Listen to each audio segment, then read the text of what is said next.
Hey guys, তো welcome to my long video. অনেক অনেক দিন পর আমি আবার লং ভিডিও পোস্ট করার জন্য ভিডিও শ্যুট করেছি। তো আমি এখানে রেডি হয়ে গেছি। তো আমরা সব পরিবারে যাচ্ছি হচ্ছে ঘুরতে। কোথায় যাচ্ছি সেটা তোমরা দেখতেই পাবে।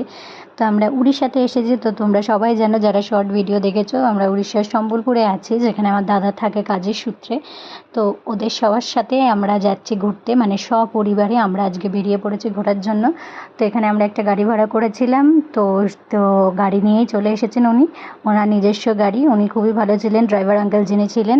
আর এখানে গিনিও একটা লেবু নিয়ে নিয়েছে। তার কারণ তোমরা হয়তো বুঝতেই পারছো যে ওর গাড়িতে মোশন সিকনেস আছে। তো সেই জন্য শুধু ওর একার নেই, আমার মায়েরও আছে, বৌদিরও আছে। তো ওরা দুজন দুই জানলার ধার অলরেডি নিয়ে নিয়েছে। আর আমি মাঝখানে বসেছিলাম। আমার আছে, বলবো না নেই, তবে খুব কম আছে। তো আমি সেই জন্য মাঝখানেই ছিলাম। আর আমার সাথে গিনিও ছিল, যার একটু একটু মাঝে মধ্যে হচ্ছিলো, কিন্তু ওকে মনটা ঘুরিয়ে দিচ্ছিলাম। আর এখানে যাওয়ার সময় না আমরা একটা এরকম ওভারলোডেড লরি দেখি উল্টে পড়ে আছে।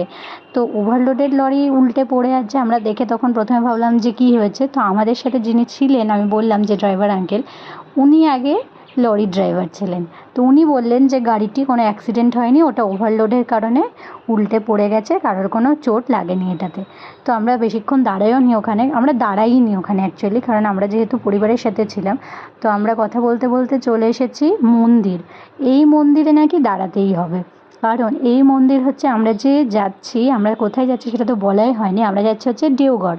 দেওগড়টা হচ্ছে উড়িষ্যাতেই। তো এই পাহাড়ে ওঠার আগে এই রকম এক মন্দির আমাদের দাঁড়াতেই হবে। এটা হচ্ছে বনদেবতার মন্দির, অর্থাৎ এখানে বনদুর্গার মূর্তি রয়েছে। আর এই মাকে প্রণাম করেই ওপরে উঠতে হবে। কথিত রয়েছে এই মা জাগ্রত, তারা সবাই মনে করে এখানকার লোকেরা। তো এখানে প্রত্যেকটা লরি, প্রত্যেকে যারা যারা পাহাড়ে ওঠে, সবাই এখানে একবার করে মাথা ঠেকিয়ে তবেই উপরে ওঠে। আর সব কিছু তো বিশ্বাসেই ওপরই নির্ভর করে। অনেকে প্রদীপও ধরায়, আমরাও ধরিয়েছিলাম প্রদীপ। 5 টাকার বিনিময়ে প্রদীপ দিচ্ছে এমন কিছু নয়, তবে বিশ্বাসটাই সব কিছু ভগবানের প্রতি। তো আমরাও সেখানে প্রদীপ ধরিয়ে আমরাও মন্দিরে প্রণাম করেছি। ভেতরে যেহেতু ভিডিও করা অ্যালাউ নয়, তাই আমি ভেতরে ভিডিওটা করতে পারিনি, মানে মায়ের মুখ দেখাতে পারিনি তোমাদের। তো এখানে নাকি খুবই জাগ্রত। উনিই বলছিলেন, আমাদের যে যিনি ড্রাইভার আঙ্কেল, উনিই বলছেন আমরা এই মন্দিরের সামনে কিছুক্ষণ ছবি টবি তুলে নিয়ে তারপরে আমরা পাহাড়ে ওঠা শুরু করি। দেখতে পাচ্ছ এখানে প্রত্যেকটা লরি, কেন প্রত্যেকটা গাড়ি, যারা যারা এই পাহাড়ে উঠছে সবাই এখানে দাঁড়াচ্ছে, প্রণাম করছে। তো গল্পটা কিছুটা এরকম, উনি আমাদের যাওয়ার সময় মন্দির থেকে বেরোনোর পরে উনি আমাদের বললেন এই দুপাশের সুন্দর ভিউ দেখতে দেখতে, আর এই পাহাড়ের এই গল্প শুনতে শুনতেই আমরা যাচ্ছিলাম ওনার কাছে। উনি বললেন যে এখানে তো দেখতেই পাচ্ছ তোমরা, ম্যাক্সিমাম রাস্তায় দেখতে পাবে লরি। তো এটা হচ্ছে ওয়েস্ট বেঙ্গল যাওয়ার দিকটা, কিছুটা ওই দিকটাতেই। তো এখানে নাকি এই জঙ্গলের মধ্যে, এই পাহাড়ের বনে মা দুর্গাকে অনেক লরি ড্রাইভারই নাকি সন্ধ্যার পর দেখেছে। অর্থাৎ মানে কথিত রয়েছে এটা, মানে মা দুর্গাকে নাকি ওরা সন্ধ্যার পর নাকি এখানে দেখেছে, অনেকের সামনে এসেছে। যেরকম সব কিছু বিশ্বাসের ওপরই, বিশ্বাসে মিলাই বস্তু। তো সেই জন্যই এখানে দেখেছে। তো মাকে তারা জাগ্রত বলেই মনে করে। তো এই গল্প যখন আমরা এই জঙ্গল দিয়ে যাওয়ার সময় শুনছিলাম, সত্যি গায়ে কাঁটা দিচ্ছিলো আর খুবই ভালো লাগছিলো।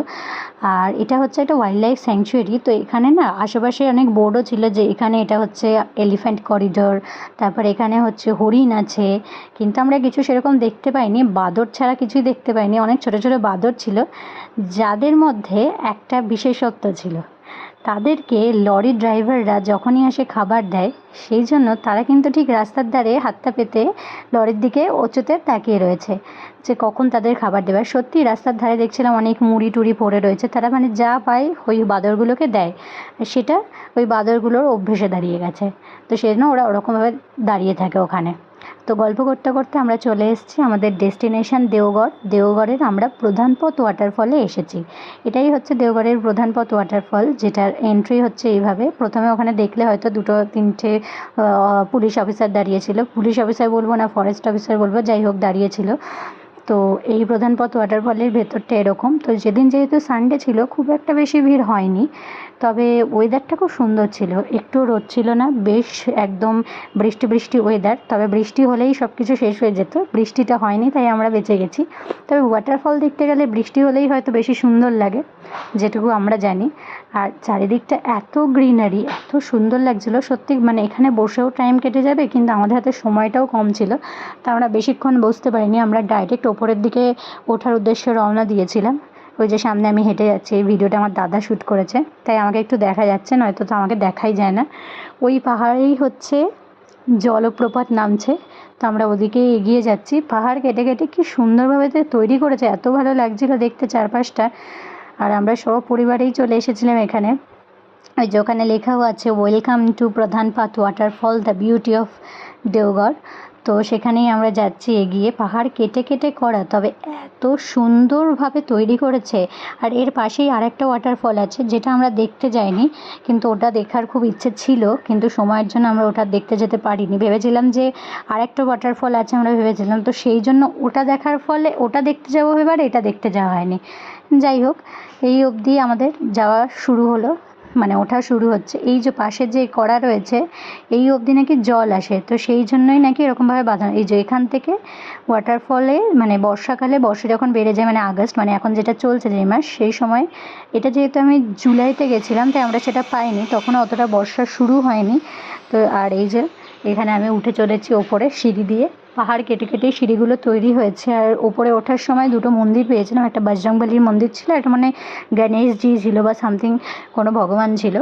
আর তো ওপরে ওঠার সময় আমরা, দাদা আর বৌদি আগে উঠছিল, আর মা বাবা অ্যাজ ইউজুয়াল পেছনেই ছিল, কারণ বয়স হয়েছে তো ওরাও হাঁটতে পারছিল না, তো ওরা পিছিয়ে পড়েছিল। তাও ওরা ওপরে উঠেছে, বেশি দূর নয়, কিন্তু যাদের একটু মানে পায়ে ব্যথা বা এরকম আছে তাদের জন্য খুবই কষ্টকর, কারণ সিঁড়িগুলো অনেকটাই মানে পাহাড়ের ধার দিয়ে দিয়ে করা। ওই যে জলপ্রপাতটা দেখা যাচ্ছে।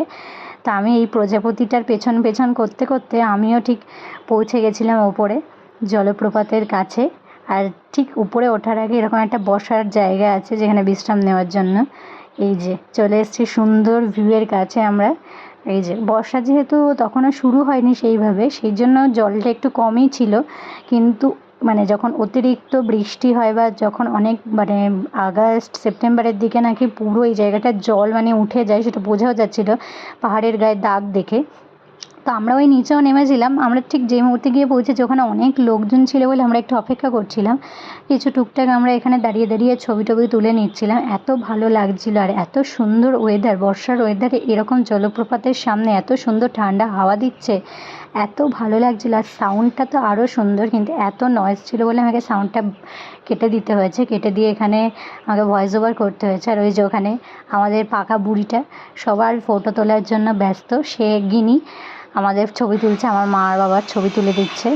আর ও খুব পছন্দ করে এরকম দাদু আর ঠাকুমার ছবি তুলে দেওয়া, বা আমার ছবি তোলা, বা ওর মা বাবার ছবি তোলা, ওর মধ্যে এই প্রতিভাটা রয়েছে। আর এখানে আমার দাদা আমার ছবি তুলে মানে ভিডিও করে দিতে আমি ওকে বলেছিলাম, ও সেটাই করে দিচ্ছিল। ভিডিওটা যেহেতু আমি রিলসের জন্য করেছিলাম, তাই ও ভিডিওটা পোর্ট্রেট মোডে করেছে, তো সেই জন্য ভিডিওটা ওরকম হয়েছে। তারপরে আমি একটু সেলফি ক্যামেরা নিয়ে ভিডিও করার চেষ্টা করছিলাম। আমার একটু ভয় লাগছিলো, প্রথমে আমি নামবো না ভেবেছিলাম, কিন্তু তারপর আমি নেমেছিলাম। আমার একটু জলে ভয় লাগে, কিন্তু স্টিল জলটা দেখলাম কম আছে, আর পাথরে একটু পায়ে লাগছিল, কিন্তু তাও আমরা নেমেছি। আমি কয়েকটা ভিডিও করেছি, যেগুলো আশা করি আমি আমার ইনস্টাগ্রাম চ্যানেলে পোস্ট করব পরে। যারা আমাকে ইনস্টাগ্রামে ফলো করো তারা নিশ্চয়ই দেখতে পাবে, আর যারা করো না তারা তাড়াতাড়ি করো। আর আমার ইউটিউব চ্যানেলটাতেও ফলো করো, সাবস্ক্রাইব করো ভালো লাগলে ভিডিও। এই যোগিনী এখানে ছবি তুলে তুলে দেখাচ্ছিল সবাইকে। তারপরে ছবি টবি ভিডিও টিডিও করার পর আমরা নেমে যাচ্ছিলাম আবার আরেকটা ডেস্টিনেশন যাব আমরা। আর ওই যে ওখানে দূরে দেখা যাচ্ছে, ওটা ওরা ওয়াটার কনজার্ভ করে রেখেছে, যেখানে অনেক বাচ্চারা খেলছিল। তো আরেকটা জায়গায় যাওয়ার আগে আমরা এই ভিউ দেখতে দেখতে চলে এসেছিলাম একটা খাবারের দোকানে, কারণ দুপুর হয়ে গেছিলো, তখন প্রায় 2টো বাজে হয়তো। তো আমরা এখানে একটা ভেজ থালি নিয়ে নিয়েছিলাম, তার সাথে চিকেন নিয়েছিলাম আলাদা করে। তো খাবারের কোয়ালিটি খুব ভালো তা বলবো না, কারণ ওই জায়গাটা একটু অতিরিক্ত গ্রাম, আর লোকালয় থেকে মানে অনেকটা মানে কি বলবো আমি, যে বাজার টাজার ওখানে অনেকই দূরে। তো সেই জন্য আমি বলবো না যে ওখানে যা পাওয়া গেছে এটাই অনেক, যে ওখানে খুব ভালো কোনো রেস্টুরেন্ট থাকবে বা ওখানে খুব ভালো খাবার পাওয়া যাবে। যেটুকু যা পাওয়া গেছে সেটুকুই এনাফ। তো আমরা খাওয়া দাওয়া করে নিয়ে তারপর আমরা চলে গেছিলাম একটা ড্যাম দেখার উদ্দেশ্যে। আর রাস্তাটা এত টার্ন ছিল, এত টার্নিং ছিল, মানে একবার এদিক একবার ওদিক, একবার এদিক তো একবার ওদিক। তো আমরা চলে এসেছিলাম ড্যাম দেখতে, যেটা হীরাকুদ ড্যাম নয়, কিন্তু অন্য একটি ড্যাম ছিল, যেটার নাম আমার এই মুহূর্তে মনে পড়ছে না বলে আমি বলতে পারছি না, আমি খুবই দুঃখিত। কিন্তু এই ড্যামটা ছিল ভালোই, কিন্তু হীরাকুদ ড্যাম দেখার পরে এইসব ড্যামের জল আর কি মনে হয়। এই ড্যামে দেখে কিছুক্ষণ ছবি টবি তুলে তারপর আমরা রাস্তায় একটুখানি হাঁটাচলা করে নিয়েছিলাম এই সুন্দর পাহাড়ের ভিউ দেখতে দেখতে। দিয়ে তারপরে আমরা বাড়ি ফেরার উদ্দেশ্যে রওনা হয়ে গেছিলাম। তো ভিডিওটা যদি ভালো লাগে তাহলে আমার চ্যানেলটাকে সাবস্ক্রাইব করো। টাটা।